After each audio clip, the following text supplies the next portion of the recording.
Os mais comuns são o hipo e o hipertireoidismo. O hipotireoidismo é deficiência de produção, né? A tireoide fica mais lerdinha, produz menos hormônio do que deveria. O hipertireoidismo é aquela tireoide que produz mais hormônios.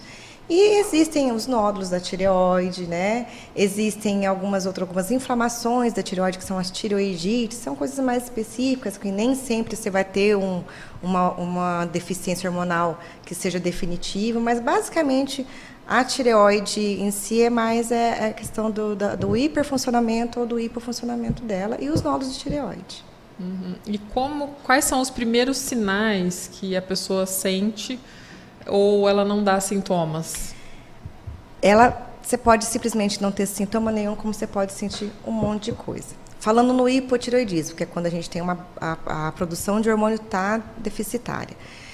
Geralmente o paciente vai reclamar de queda de cabelo, mas não é qualquer queda de cabelo, uma queda de cabelo mais importante, a pele fica seca, quebra unhas, o paciente tem uma labilidade emocional, tende a ter mais um sintoma mais depressivo, tá?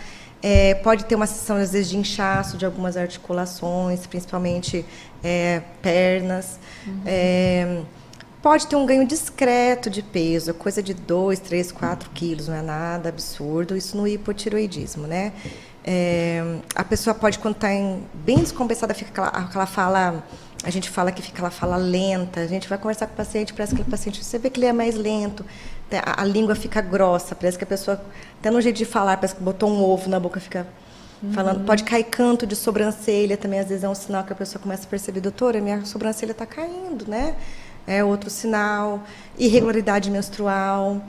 Mas tem paciente que às vezes chega com o exame extremamente descompensado. Eu peguei semana passada um senhorzinho com o TSH, vamos colocar aqui em valores para você, digamos que eu quero que ele chegasse com o normal, grade TSH em 3, por exemplo. Ele chegou com acima de 150. O laboratório conseguiu ler até 150. Então, não sei nem acima, ele estava extremamente alto. Era para esse paciente estar assim, eu falo, o senhor não está sentindo? Não, não estou sentindo nada. Era para ele estar acabado, super morrendo encostado, que a gente fala, e ele não sentia nada. E às vezes tem paciente que tem um pouquinho de alteração e já é bem sintomático, então isso é muito individual. Mas os principais sintomas é esse, um cansaço extremo, tá? Então, a maioria dos pacientes vem queixando disso, ou às vezes até um desconforto aqui na região cervical, que a tireoide ela fica aqui bem mais ou menos aqui nessa bolinha aqui. Às vezes a pessoa sente que começa uma dificuldade de engolir, alguma coisa assim, ou sente que começou a criar um papinho aqui, então, não é esse papinho aqui, tá? Às vezes o paciente chega falando, ai, doutor, estou com tireoide. Não, é isso aqui embaixo.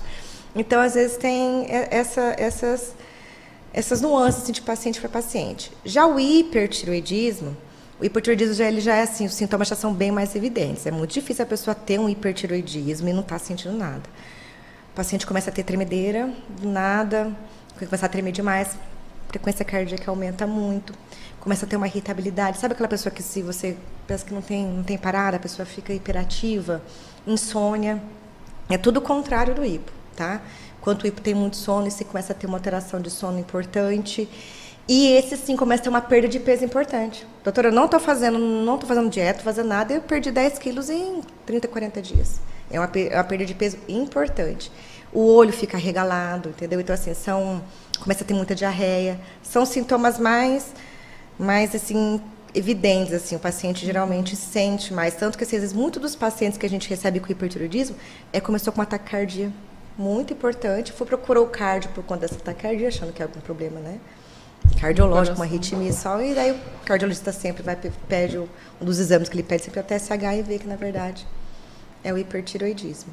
Né? Então, assim, você pode sentir tudo isso que eu te falei, como pode sentir apenas um desses sintomas, ou simplesmente ser assintomático e descobrir num exame qualquer que você vai fazer com algum outro profissional.